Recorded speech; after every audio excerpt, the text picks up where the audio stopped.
أعوذ بالله من الشيطان الرجيم بسم الله الرحمن الرحيم السلام عليكم ورحمة الله وبركاته. وعليكم السلام ورحمة الله وبركاته.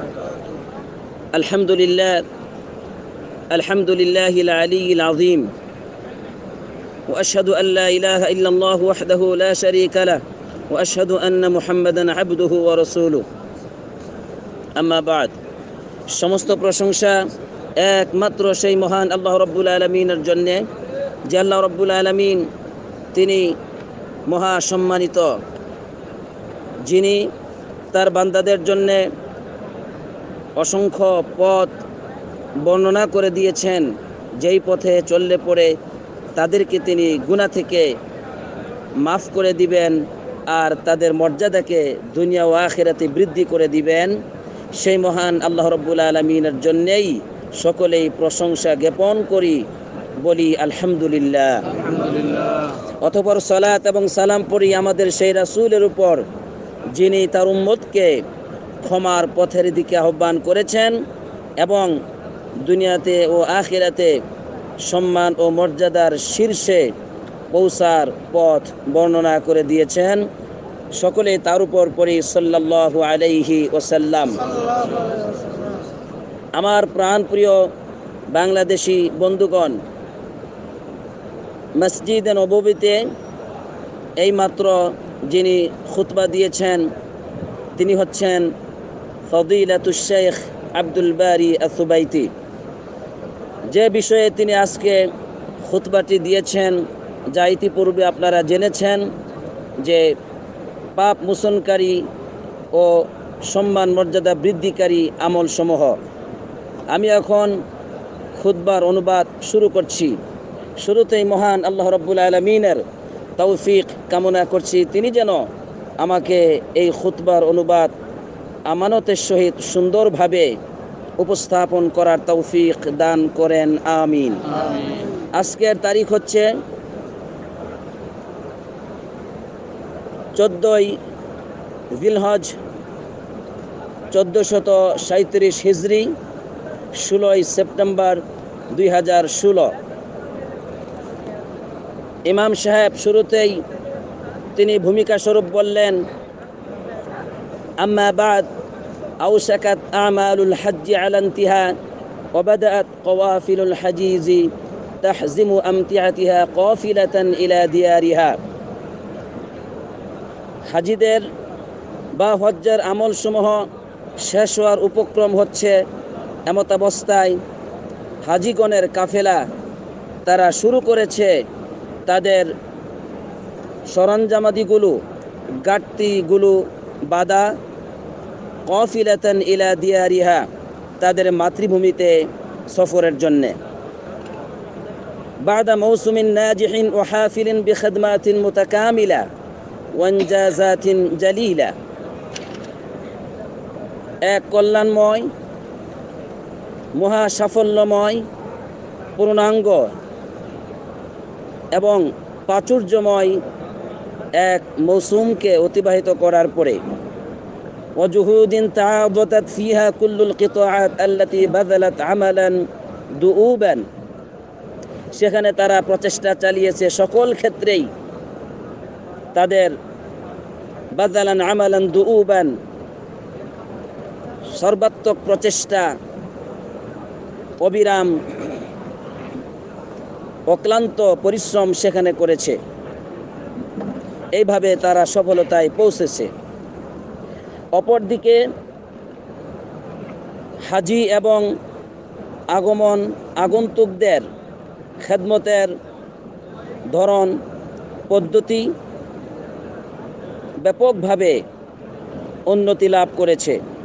সুতরাং আল্লাহ রাব্বুল আলামিন উত্তম প্রতিদান দান করুক। ফাজাযাল্লাহু বিলাত আমরি হাযিহিল বিলাদ আল্লাযীনা আনফাকু বিসাখাইন ওয়া আশরাফু বিওয়াফাইন। এই দেশের রাষ্ট্রনায়ককে বা রাষ্ট্রীয় সম্মানে যারা রয়েছেন, যারা তাদের সীমাহীন উদার মনোভাবকে ব্যয় করেছেন এবং পৃষ্ঠপোষকতা করেছেন বিপুলভাবে, ব্যাপকভাবে। আল্লাহ রাব্বুল আলামিন বরকত দান করুক ওই সমস্ত সত্যবাদী ব্যক্তিদেরকে যারা পূর্ণাঙ্গরূপে এক সফলকামী হজ্জের পরিকল্পনা গ্রহণ করেছে হাজিদের খেদমতের। এভাবে তিনি ভূমিকা স্বরূপ কিছু কথা বললেন। এরপরে তিনি বললেন, লাকাদ মান্নাল্লাহু আলাইনা বিনি'মাতিন মাওয়াসিম আত-তাআত আল্লাতী তাতারাদাফু খায়রাতুহা ওয়া তাগাম্মারুনা ফিহা রাহমাতুর রাব্বি সুবহানাহু ওয়া তাআলা বিল মাগফিরা ফামিনাল মুওয়াফফিকিন জা'ালানা আল্লাহু ওয়া ইয়্যাকুম মিনহুম মান রাজা'a কায়াউমিন ওয়ালাদাতুহু উম্মুহু ওয়া মিনহুম মান গফারা আল্লাহু লাহু যুনুবা সানাতাইন। আল্লাহ রাব্বুল আলামিনের অনুগ্রহ আমাদের প্রতি নিয়ামত দ্বারা অনুগ্রহ করেছেন এই মৌসুমে, যেখানে রয়েছে আনুগত্যের পর আনুগত্য, যা আমাদেরকে আল্লাহ রাব্বুল আলামিনের রহমত দ্বারা, ক্ষমা দ্বারা বেষ্টন করে নিয়েছে। সুতরাং ভাগ্যবান ওই ব্যক্তি, আল্লাহ যেন আমাদেরকে এবং তাদেরকে ভাগ্যবানের অন্তর্ভুক্ত করে দেন, যে ব্যক্তি ফিরে গেল আজকে ওই দিনের মতো যেই দিন মাতৃগর্ভ থেকে পৃথিবীতে পবিত্র অবস্থায় এসেছিল, অনুরূপ পবিত্র অবস্থায় আজকে ফিরে যাচ্ছে। এমনকি 2 বছরের গুনার ক্ষমা নিয়েও তারা ফিরে যাচ্ছে। সুবহানাল্লাহ। সুতরাং সুলুকুল আতকিয়া ফি কুল্লি হিনিন মুদাফাআতুস সাইয়্যাতি বিল হাসানাত, মুত্তাকিন মানুষের পথ হচ্ছে প্রতিটি মুহূর্তে অন্যায় কাজকে প্রতিহত করা নেকির কাজ দ্বারা, ভালো কাজ দ্বারা। যেমনটি আল্লাহ রাব্বুল আলামিন সূরা হুদের 114 নম্বর আয়াতে বলেছেন, ইন্নাল হাসানাতি ইউযহিবিনাস সাইয়্যাত, নিঃসন্দেহে হাসানাত, সৎ কাজ সমূহ সাইয়্যাতকে, পাপকে দূরীভূত করে। রাসূলুল্লাহ সাল্লাল্লাহু আলাইহি সাল্লাম বলেছেন, যা তিরমিজিতে এসেছে, ওয়াতবি'is সাইয়্যাতাল হাসানাতা তামহুহা, তুমি অন্যায় কাজ করার পরে ভালো কাজ করো যা অন্যায়কে মুছে ফেলে। তিরমিজির 1987 নম্বর হাদিস। ইমাম সাহেব বললেন, আত-তানকিয়াতুল মুস্তামিররাতু মিন লাওসাতিল হায়াত ওয়া তাতহীরিদ দাইমি লিসহিফাতিল আমাল লা ইয়ানকাতিআনি বিইনতিহাইল মাওয়াসিমি ওয়া লা ইয়াক্তাসিরু আমরুহুমা আলা মাকানিন মুহাদ্দাদিন আও জামানিন মা'লুম। সকল অবস্থাতেই পবিত্রতার উপর জীবনযাপন করা বা জীবনকে ময়লা থেকে সকল অবস্থায় পবিত্র রাখা, আমলের সেই ক্ষুদ্র গ্রন্থ বা পুস্তিকাকে পবিত্র রাখা, এটা কোনো মৌসুমের সাথে, সুনির্দিষ্ট কোনো সময় বা স্থানের সাথে এটা সীমাবদ্ধ নয়, বরং এটা যে কোনো মুহূর্তে, যে কোনো সময়, যে কোনো জায়গায় একজন বান্দা তার রবের আনুগত্য করে তা অর্জন করতে পারে। আর যালিকা আন্না শু'মায যুনুবি ইউরিসুল হিরমান, এবার তিনি পাপ যে মানুষকে ধ্বংস করে, মানব জীবনের পাপ যে মানব জীবনকে উন্নতির শীর্ষে পৌঁছা থেকে প্রতিবন্ধকতা সৃষ্টি করে, সে সম্পর্কে তিনি বলছেন যে নিঃসন্দেহে গুনাহ মানুষকে বঞ্চিত করে, এই পাপ মানুষকে ব্যর্থ করে দেয় সফলতার পথ থেকে। ওয়া ইন্না কায়দায যুনুবি ইয়ামনাউ মিনাল মাশি ইলা তাআতিল্লাহ, নিঃসন্দেহে পাপ মানুষকে আল্লাহর পথে চলা থেকে বাধা দেয়।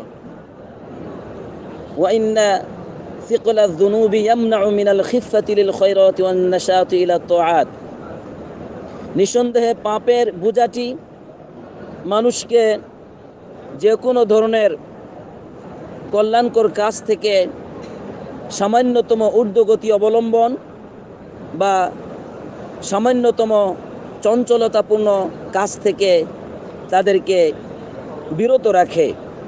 এই জন্য একজন মুমিন সে গবেষণা করবে প্রতিটি মুহূর্তে, ইয়ালতামিসুল মুসলিমু আল আমাল আল্লাতী তুকাফিরুয যুনুব ওয়া তারফাউদ দারাজাত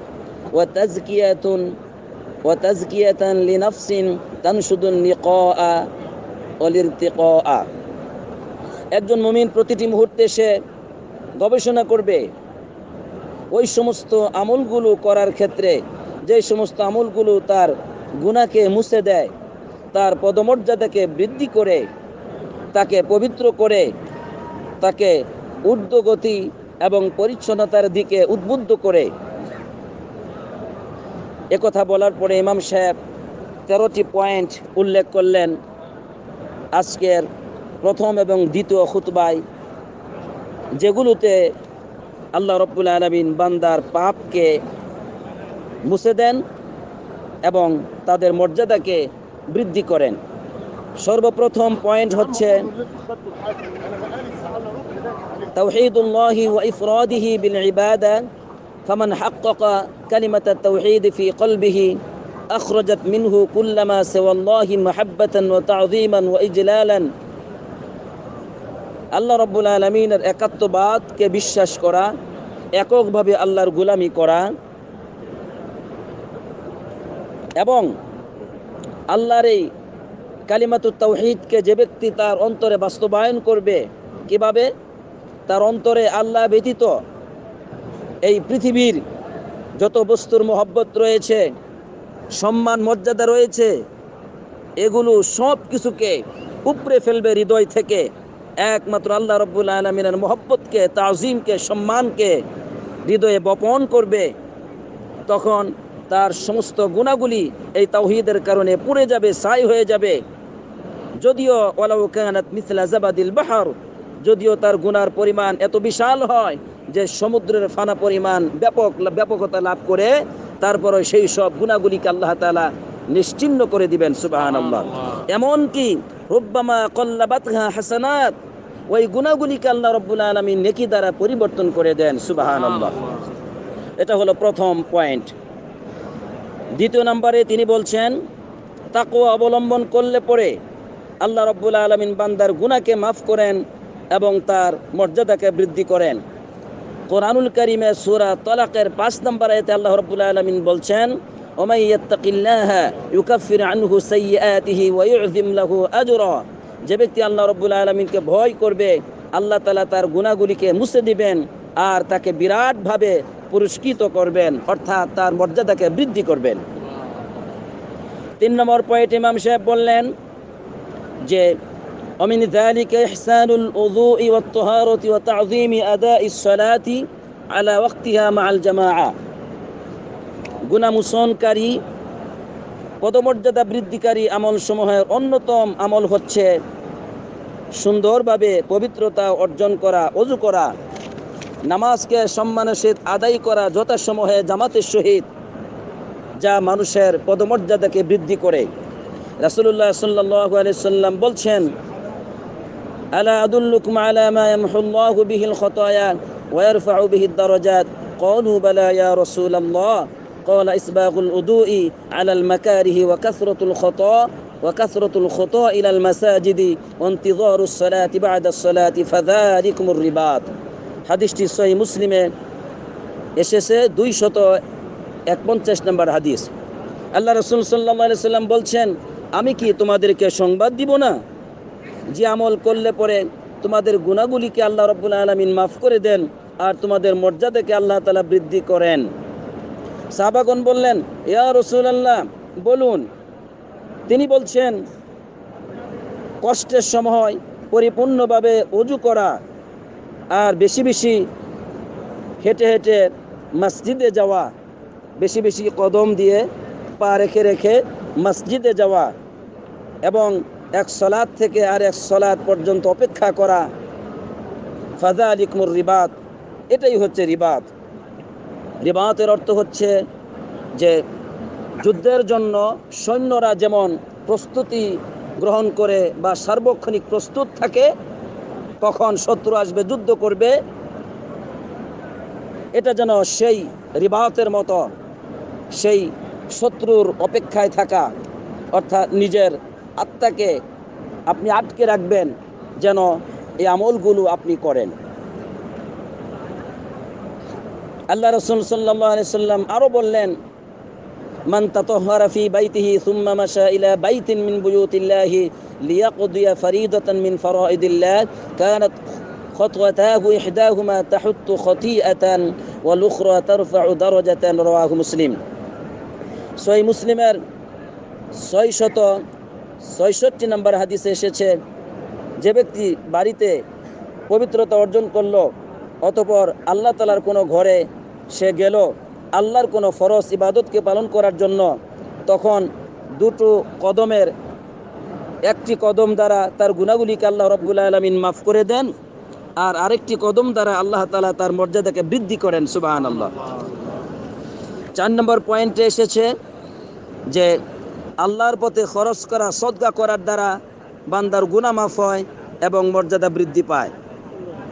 আল্লাহ রাব্বুল আলামিন সূরা বাকারার 271 নম্বর আয়াতে বলছেন, ইন তুবদুস সাদাকাতি ফানি'মা হি ওয়া ইন তুখফুহা ওয়া তু'তুহাল ফুকারা ফাহুয়া খায়রুল লাকুম ওয়া ইউকাফিরু আনকুম মিন সাইয়্যাতিকুম। তোমরা যদি আল্লাহর জন্য যে সদকা করো সেটাকে যদি প্রকাশ করো তাহলে সেটা উত্তম, তবে ওয়া ইন তুখফুহা ওয়া তু'তুহাল ফুকারা ফাহুয়া খায়রুল লাকুম, যদি তোমরা সেই সদকাটিকে গোপন করো, যা ফকিরদেরকে তোমরা প্রদান করো, সেটা তোমাদের জন্য অধিক উত্তম, এমনকি আল্লাহ তাআলা তোমাদের পাপগুলোকে সেজন্য মাফ করে দিবেন। সুবহানাল্লাহ। রাসূলুল্লাহ সাল্লাল্লাহু আলাইহি সাল্লাম আরো বললেন, ওয়াস-সাদাকাতু তুতফিউল খাতিআতা কামা ইউতফিউল মাউ আন-নার। হাদিসটি তিরমিজির 614 নম্বর। রাসূলুল্লাহ সাল্লাল্লাহু আলাইহি সাল্লাম বললেন, সদকা পাপকে নিভিয়ে দেয় যেইভাবে আগুন পানিকে নিভিয়ে দেয়। 5 নম্বর পয়েন্টে বললেন যে সৎ কাজের আদেশ দেওয়া, অসৎ কাজ থেকে বাধা দেওয়ার দ্বারা বান্দার গুনাহ মাফ হয়, তার মর্যাদা বৃদ্ধি পায়। এ সম্পর্কে বুখারী মুসলিমে একটি হাদিস এসেছে, রাসূলুল্লাহ সাল্লাল্লাহু আলাইহি সাল্লাম বলছেন, ফিতনাতুর রাজুলি ফি আহলিহি ওয়া মালিহি ওয়া জারিহি তুকাফিরুহা আস-সালাতু ওয়াস-সাদাকাতু ওয়াল আমরু বিল মারুফ ওয়ান নাহয়ু আনিল মুনকার। একজন ব্যক্তির বিপদ মুসিবত পতিত হয় তার আহলের উপর, তার ধন সম্পত্তির উপর, তার প্রতিবেশীর উপর। অর্থাৎ একজন মানুষ যখন পাপ করে, এই পাপের জন্য বিভিন্ন রকম ফিতনায় সে লিপ্ত হয়, তার পরিবার থেকে, তার ধন সম্পত্তির দিক থেকে, এমনকি তার প্রতিবেশীর দিক থেকে। যেই আহাল হবে তার জন্য শান্তিময়, আনন্দময়, সেটা হয় অশান্তিময়। যেই ধন সম্পত্তি হবে দুনিয়া ও আখিরাতের কল্যাণের ক্ষেত্রে তার জন্য সহযোগী, সেটা হয় তার বিপদের পথের একমাত্র কারণ। যেই প্রতিবেশী হবে তার আনন্দের এবং সুন্দর জীবনের সহযোগী, তারা হয় শত্রুতে পরিণত। এরপরে রাসূলুল্লাহ সাল্লাল্লাহু আলাইহি সাল্লাম বললেন যে নামাজ, সদকা এবং সৎ কাজের আদেশ, অসৎ কাজ থেকে নিষেধ, এই সমস্ত পাপগুলোকে মুছে ফেলে। সুবহানাল্লাহ। 6 নম্বর পয়েন্টে বলা হলো আল্লাহর সাথে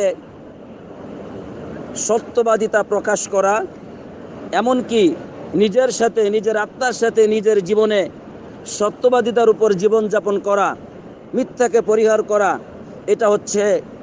এটা হচ্ছে গুনাহ থেকে মুক্তির পথ, পদমর্যাদা বৃদ্ধির পথ। এ সম্পর্কে আল্লাহ রাব্বুল আলামিন সূরা জুমারে 35 থেকে 35 আয়াতে বলছেন যে ওয়াল্লাযী জাআ বিস-সিদকি ওয়া সাদ্দাকা বিহি উলাইকা হুমুল মুত্তাকুন লাহুম মা ইয়াশাউনা ইনদা রাব্বিহিম যালিকা জাযাউল মুহসিনিন। এখানে সত্যবাদিতার কথা বললেন, এরপরে বললেন লিইউকাফিরুল্লাহু আনহুম আসওয়াল্লাযী আমিলু ওয়া ইয়াজজিয়াহুম আজরুহুম বিআহসানিল্লাযী কানু ইয়ামালুন। আল্লাহ রাব্বুল আলামিন তাদের থেকে, এই সত্যবাদীদের থেকে, তারা যে অন্যায় কাজগুলি করেছে তাদের জীবনে, সেগুলোকে তিনি মুছে দিবেন এবং তারা ভালো আমল করার কারণে তাদেরকে উত্তম প্রতিদান দিবেন, তারা যে ভালো আমল করেছে সেজন্য। সুবহানাল্লাহ। প্রিয় বন্ধুগণ, 7 নম্বর পয়েন্টে বললেন আন্নাল ঈমান আল্লাযী ইউসাব্বিতু ফি মাহাল্লি ইবতিলা ইউকাফিরু যুনুব ওয়া ইয়ারফা'উ দারাজাত। যে ঈমান মানুষকে বিপদের সময়, কঠিন পরীক্ষার সময় মানুষকে অটল রাখে আল্লাহর আনুগত্যের উপর, সেই ঈমানটি দ্বারা একজন মানুষ গুনাহ থেকে মুক্ত হয়ে যায়, তার মর্যাদা আল্লাহর কাছে বৃদ্ধি পেয়ে যায়। এজন্য বিপদে মুসিবতে সকল অবস্থাতেই সবুর করতে হয়। যে কোনো বিপদ আসুক আমার আপনার জীবনে, রাসূলুল্লাহ সাল্লাল্লাহু আলাইহি সাল্লাম বলছেন, মা ইউসিবুল মুমিনা মিন ওয়াসাবিন ওয়ালা নাসাবিন ওয়ালা সাকমিন ওয়ালা হাযান হাত্তাল হাম্মি ইউহাম্মুহু ইল্লা কুফিরা বিহি সাইয়্যাতিহি। রাওয়াহু মুসলিম। হাদিসটি সহিহ মুসলিমের 2573 নম্বর হাদিস। যে কোনো মুমিন ব্যক্তি যে কোনো ব্যথায়, অসুস্থতায়, কষ্টে, চিন্তায়, যে কোনো ধরনের বিপদে মুসিবতে লিপ্ত হলো, এই সব কিছু কারণে আল্লাহ তাআলা তার গুনাহগুলি মাফ করে দেন। সুবহানাল্লাহ। 8 নম্বর পয়েন্টে ইমাম সাহেব বললেন যে মানুষের প্রতি কোনো মানুষ যদি ইহসান করে, এর দ্বারা আল্লাহ তাআলা তার মর্যাদাকে বৃদ্ধি করেন। কাদের প্রতি ইহসান? মানুষের প্রতি ইহসান। দেখুন রাসূলুল্লাহ সাল্লাল্লাহু আলাইহি ওয়াসাল্লাম কি বলছেন, বাইনামা রাজুলুন ইয়ামশি বিতরিকিন ওয়াজাদা গুসনা শাওকিন ফাআখাযাহু ফাশাকারাল্লাহু লাহু ফাগফারা লাহু। সুবহানাল্লাহ। একজন ব্যক্তি সে পথ চলতেছে, পথিমধ্যে সে পেয়ে গেল একটি কাঁটা, সেটাকে সে গ্রহণ করলো, অর্থাৎ সেটাকে সেখান থেকে সরিয়ে দিল যাতে করে কোনো মানুষ কষ্ট না পায়। আল্লাহ রাব্বুল আলামিন সে আমলটিকে গ্রহণ করলেন এবং তার সমস্ত গুনাহগুলিকে মাফ করে দিলেন। হাদিসটি বুখারী মুসলিমে এসেছে, বুখারীর 652 নম্বর হাদিস।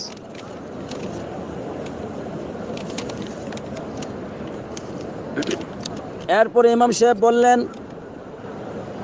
এই যে মহা কল্যাণকর আনন্দময় মৌসুম, যার মধ্যে অসংখ্য সওয়াব নেকি রয়েছে, যার প্রাচুর্যতা থেকে গ্রহণ করে নাও, চৌল পেতে দুহাত পেতে গ্রহণ করে নাও। একজন ব্যক্তির উচিত সে তার রবের কাছে প্রতিনিয়তই প্রার্থনা করবে তার রব যেন তাকে হেদায়েতের পথে এবং সরল সঠিক পথে ইস্তেকাম রাখেন, অটল রাখেন। যেমনটি রাসূলুল্লাহ সাল্লাল্লাহু আলাইহি সাল্লাম প্রার্থনা করেছেন। তিনি বলছেন, আল্লাহুম্মা ইন্নী আসআলুকা সাবাতা ফিল আমরি ওয়াল আযীমাতা আলা রুশদি। হাদিসটি তিরমিজিতে এসেছে। হে আল্লাহ, আমি আপনার কাছে দ্বীনের ক্ষেত্রে যেন মুস্তাকিম থাকতে পারি এটা প্রার্থনা করছি, এবং সৎ পথে আমি যেন অটল থাকতে পারি আপনার কাছে এটা আমি প্রার্থনা করছি। তিরমিজির 3407 নম্বর হাদিস। আরেকটি হাদিস উল্লেখ করলেন, রাসূলুল্লাহ সাল্লাল্লাহু আলাইহি সাল্লাম বলতেন, ইয়া মুকাল্লিবাল কুলুব সাব্বিত কলবি আলা দীনিক। হে অন্তরের পরিবর্তনকারী, তুমি আমার অন্তরকে তোমার দ্বীনের উপর অটল রাখো। হাদিসটি তিরমিজির 2140 নম্বর হাদিস। প্রিয় বন্ধুগণ, এভাবেই প্রথম খুতবাটি ইমাম সাহেব শেষ করলেন। দ্বিতীয় খুতবায় ইমাম সাহেব 7 নম্বর পয়েন্ট উল্লেখ করলেন যে আল্লাহ রাব্বুল আলামিনের জিকিরে রয়েছে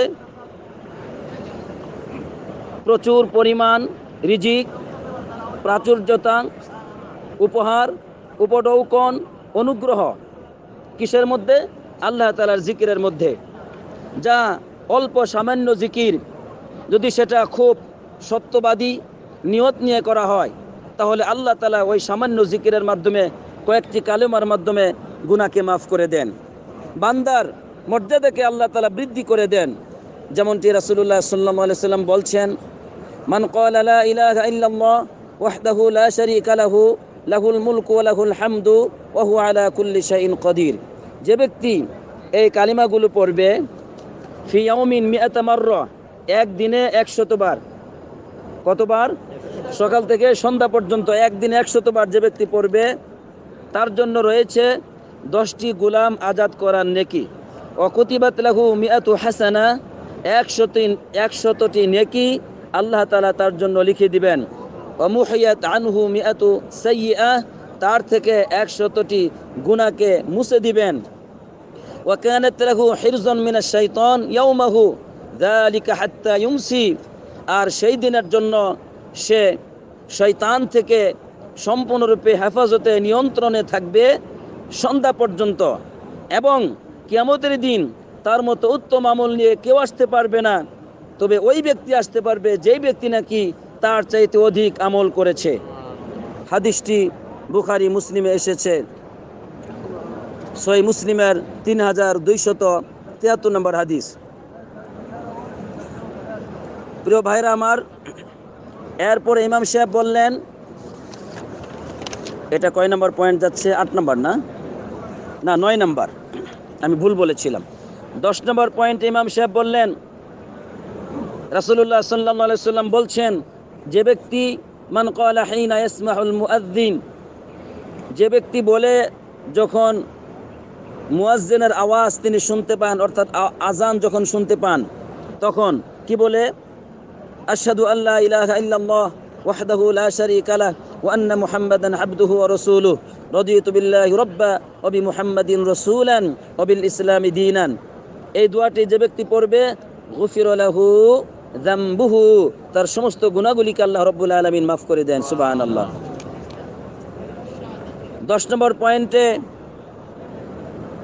বললেন, মান ক্বালা সুবহানাল্লাহি ওয়া বিহামদিহি, যে ব্যক্তি বলবে সুবহানাল্লাহি ওয়া বিহামদিহি ফি ইয়াউমি মিআতা মাররা, দিনে 100 বার, তার গুনাহগুলিকে মাফ করে দেওয়া হয়। ওয়া ইন কানাত মিথলা জাবাদিল বাহর, যদিও সেই গুনাহ এত বেশি হয় যে সমুদ্রের ফানা পরিমাণ ব্যাপক হয়ে যায়। হাদিসটি বুখারী মুসলিমে এসেছে, মুসলিমের 2671 নম্বর হাদিস। 12 নম্বর পয়েন্টে ইমাম সাহেব বললেন, মান সাব্বাহাল্লাহ, রাসূলুল্লাহ সাল্লাল্লাহু আলাইহি সাল্লাম বলছেন, মান সাব্বাহাল্লাহ ফি দুবুরি কুল্লি সালাতিন 33, যে ব্যক্তি প্রত্যেক নামাজের পরে 33 বার সুবহানাল্লাহ পড়বে, ওয়া হামিদাল্লাহ 33, আলহামদুলিল্লাহ 33 বার পড়বে, ওয়া কাব্বারাল্লাহ 33, 33 বার আল্লাহু আকবার বলবে, ফাতিলকা 99, এটা হলো 99 বার। এরপরে ওয়াকালা তামামাল মিআতি লা ইলাহা ইল্লাল্লাহ ওয়াহদাহু লা শারীকা লাহু লাহুল মুলকু ওয়া লাহুল হামদু ওয়া হুয়া আলা কুল্লি শাইইন কাদির, এই দোয়াটা দিয়ে 100 বার পূর্ণ করলো, গুফিরাত খতায়াহু ওয়া ইন কানাত মিথলা জাবাদিল বাহর, তার সমস্ত গুনাহগুলিকে মাফ করে দেওয়া হয়, যদিও সেটা সমুদ্রের ফানা পরিমাণ হয়। হাদিসটি সহিহ মুসলিমে এসেছে। এভাবেই ইমাম সাহেব খুতবাটি শেষ করলেন। পরিশেষে বললেন, হাযা গায়দুন মিন ফায়দি নাফহাতিল কারীমিল মান্নান, এটা হলো অতি সামান্য সেই দয়ালু, দয়াবান, মহৎ, উদার, দানশীল আল্লাহ রাব্বুল আলামিনের দয়া থেকে, তার প্রচুর পরিমাণ অনুগ্রহ থেকে এটা হচ্ছে সামান্যতম। সুতরাং ভাগ্যবান ওই ব্যক্তি যে ব্যক্তি আল্লাহ রাব্বুল আলামিনের দিকে ফিরে যায় এই অনুগ্রহ পাওয়ার জন্য। ওয়া আসলাহা মান হালাহু, তার অবস্থাকে পরিবর্তন করে, ওয়াস্তাআদ্দা লিমা আলাহু, এবং তার সেই মৃত্যুর পরে যে জীবন, সেই জীবনের সফলতার জন্য প্রস্তুতি গ্রহণ করে। বিসহিফাতিন আমালিন তাহিরাতিন নাকিয়াতিন, সে পরিচ্ছন্ন, একেবারেই সাদা পরিচ্ছন্ন আমলের পুস্তকের মাধ্যমে, অর্থাৎ পরিচ্ছন্ন সেই সাদা পৃষ্ঠার মাধ্যমে সে যখন এরকমভাবে প্রস্তুতি গ্রহণ করে, তখন সে ভাগ্যবান হয়ে যায়। কেননা আল্লাহ রাব্বুল আলামিন বলেছেন, ইন্নাল্লাহা ইয়াবসুতু ইয়াদাহু বিল-লাইল লিয়াতুবা মুসিউন নাহার ওয়া ইয়াবসুতু ইয়াদাহু বিন-নাহার লিয়াতুবা মুসিউল লাইল হাত্তা তাতলুআ আশ-শামসু মিন মাগরিবিহা। হাদিসটি সহিহ মুসলিমে এসেছে, 2759 নম্বর হাদিস। হাদিসটি সম্ভবত হাদিসে কুদসি, আল্লাহু আলাম। রাসূলুল্লাহ সাল্লাল্লাহু আলাইহি সাল্লাম বলছেন যে আল্লাহ রাব্বুল আলামিন তিনি রাতের বেলা তার হাতকে সম্প্রসারিত করে দেন যাতে করে দিনের সেই সব পাপীদের তওবাকে কবুল করেন। আবার দিনের বেলা তিনি তার হাতকে সম্প্রসারিত করে দেন যাতে করে রাতের গুনাহগারীদের, রাতের পাপীদের তওবাকে কবুল করেন। এভাবে চলতে থাকবে সূর্য সেই পশ্চিম দিগন্তে উদিত হওয়া পূর্ব পর্যন্ত। এরপরে তওবার দরজা বন্ধ হয়ে যাবে। প্রিয় বন্ধুগণ, এভাবে ইমাম সাহেব তার মহামূল্যবান খুতবাটি পেশ করলেন, যা আজকে মুসলিম উম্মাকে তিনি আহ্বান করছেন যে এই সমস্ত আমলগুলো যদি আমরা করি তাহলে আমাদের জীবনের সমস্ত পাপ থেকে আমরা মুক্তি অর্জন করতে পারবো। অপরদিকে আমাদের পদমর্যাদাকে আল্লাহ তাআলা দুনিয়াতে আখিরাতে বৃদ্ধি করে দিবেন। আমরা যা কিছু শুনলাম এর উপর আমাদের সকলকে আমল করার তৌফিক দান করুক, আমিন। আসসালাতু ওয়াসসালামু আলা নবিয়িনা মুহাম্মদ ওয়া আলা আলিহি ওয়া সাহবিহি আজমাইন।